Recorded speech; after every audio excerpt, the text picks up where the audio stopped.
A ver. Buenas noches, mi nombre es Marianela Insuasti y les voy a hablar sobre la resonancia de hombro,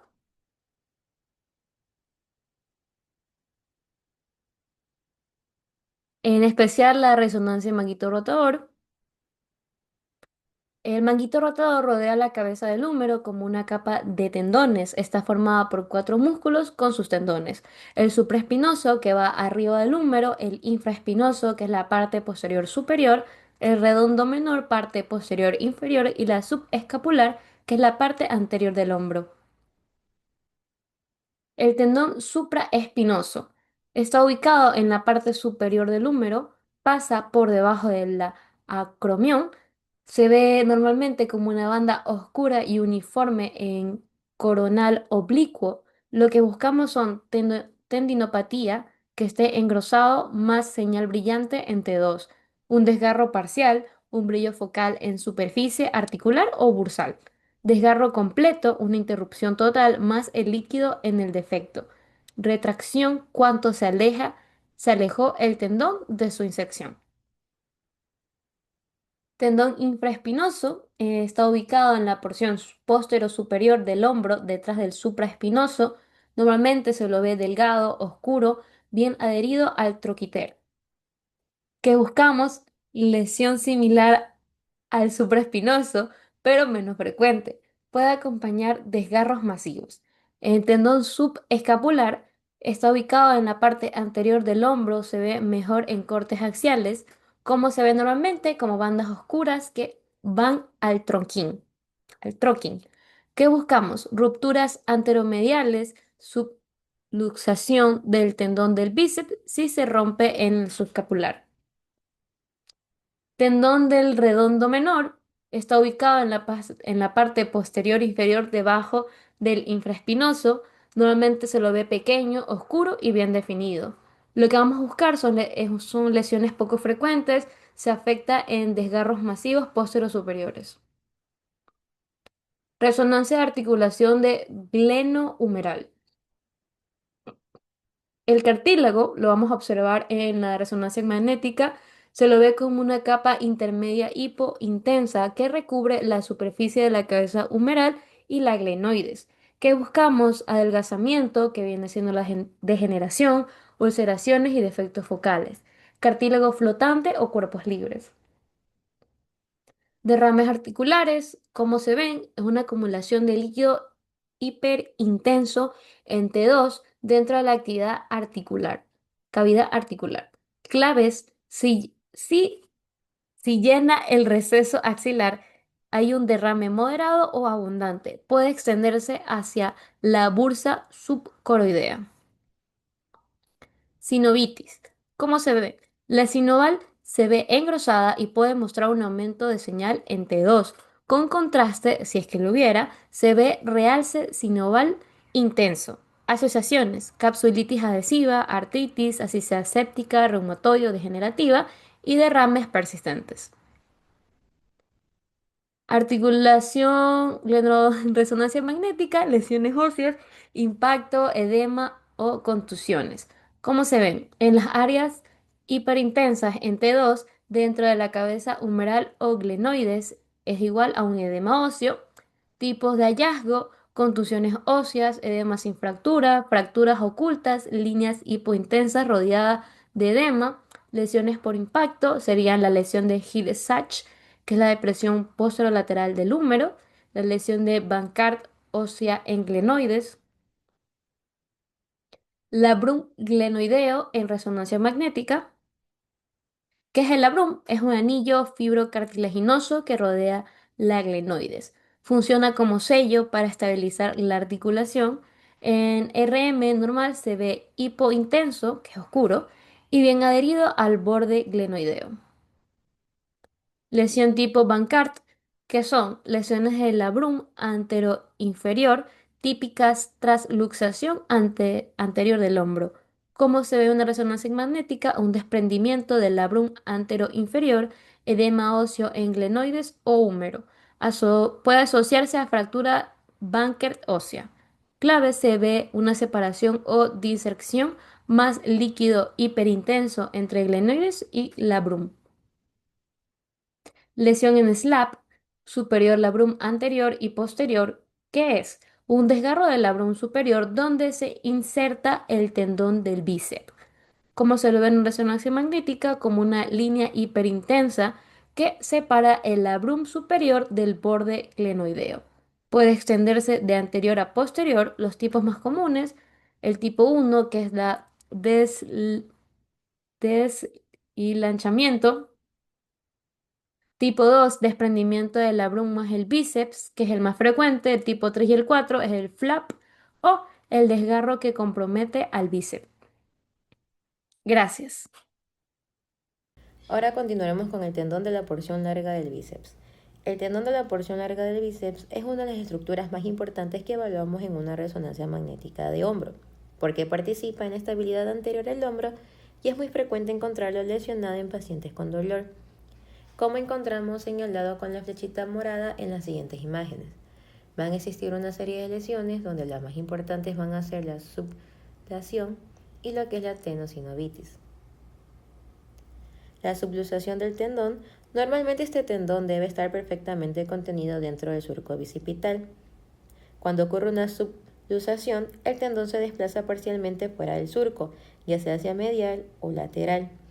Esto suele ocurrir cuando hay una lesión asociada al tendón subescapular o al ligamento transverso del húmero, que son los que lo mantienen estable. El paciente suele tener dolor anterior del hombro y sensación del chasquido. En la imagen de la izquierda observamos una subluxación, donde el círculo rojo es el surco bicipital que debería tener dentro del tendón largo del bíceps, pero este está vacío. Mientras que el círculo azul, ese es el tendón largo del bíceps, que está desplazado hacia medial, encima del tronquín, y esto es exactamente una subluxación. Mientras que la tenosinovitis es la inflamación de la vaina sinovial del tendón, como se encuentra marcada en la imagen de la derecha por las flechas roja y azul. En resonancia magnética se observa como un acúmulo de líquido alrededor del tendón, dentro del surco bicipital. Es muy frecuente en pacientes con pinzamiento, sobreuso y lesiones del manguito rotador. La articulación acromioclavicular se estabiliza principalmente gracias a dos ligamentos muy importantes, el trapezoide y el conoide, que juntos forman el ligamento coracoclavicular.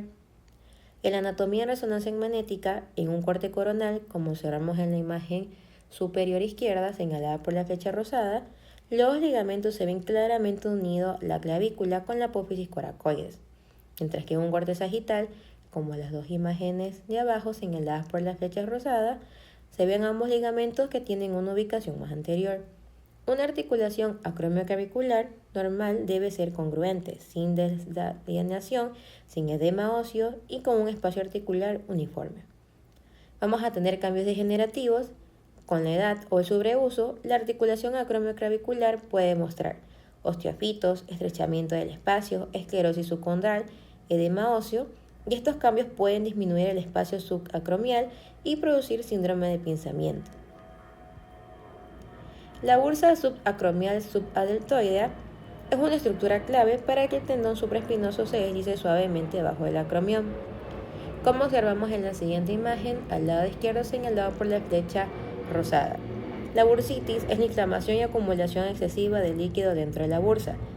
En resonancia magnética se observa con mucha claridad el aumento del líquido, el engrosamiento de la pared de la bursa y el realce inflamatorio en caso de contraste. Es importante destacar cuando hay una bursitis y lesión de supraespinoso, como observamos en la imagen, debido a que el líquido está aumentado, pero el tendón puede verse íntegro sin rotura. El plexo braquial en la resonancia magnética, aunque la resonancia magnética de hombro no muestra el plexo braquial completo, sí permite ver parte de sus troncos y fascículos cercanos. Vamos a observar que en las imágenes se revisa si hay compresión, masas, fibrosis, inflamación y las variantes anatómicas. También vamos a tener signos de atrapamiento o de nervación. Aunque el nervio puede no verse directamente, la resonancia magnética muestra muy bien los defectos en el músculo. Vamos a tener una desnervación aguda con aumento de señal en T2 y el músculo brillante, mientras que en la denervación crónica vamos a tener atrofia muscular, infiltración grasa y pérdida de volumen. Este afecta principalmente a la supraescapular, deltoides, infraespinoso y redondo menor. Buenas noches, mi nombre es Isabel Cantos y yo les voy a hablar sobre el espacio subacromial. El espacio subacromial es la región situada entre la superficie inferior del acromión y la cabeza del húmero. Es un sitio de anatómico fundamental porque por allí transitan el tendón del supraespinoso y la bursa subacromial subdeltoidea. Importancia en imágenes: en una radiografía AP verdadera se mide la distancia acromio-humeral, que normalmente es de 7 a 14 milímetros. Cuando este espacio disminuye, aumenta el riesgo de fricción sobre el manguito rotador. Tenemos el pinzamiento subacromial, en que esto ocurre cuando el espacio se reduce por causas óseas o por edema bursitis. Hallazgos típicos en resonancia magnética va a ser engrosamiento del tendón del supraespinoso, bursitis subacromial subdeltoidea, hiperintensa en T2 y signos indirectos de roce crónico. Tipos de acromión: es fundamental para predecir la predisposición al pinzamiento, que tenemos tres tipos. Tipo uno, el plano, el menos riesgoso. Tipo 2, curvado. Y tipo 3, ganchoso. Mayor asociación con roturas del supraespinoso. Conflicto subacromial. El conflicto se define como la fricción repetitiva de los tejidos blandos contra el acromión, el ligamento coracoacromial y o la clavícula distal. En resonancia magnética se observa reducción del espacio subacromial, bursitis y cambios degenerativos en el acromión o la articulación acromioclavicular. Ahora tenemos los músculos y planos blandos. Aquí presentamos la atrofia muscular, en que esto es un signo de lesión crónica del manguito rotador. Generalmente afecta supra e infraespinoso. En resonancia magnética T1 hay una disminución del volumen muscular y una infiltración grasa, hiperseñal homogénea. Una relevancia clínica va a ser que indica pobre pronóstico en reparaciones quirúrgicas. Edema. El edema en musculatura o tejidos blandos aparece como hiperintenso en secuencias sensibles al líquido como T2 estire.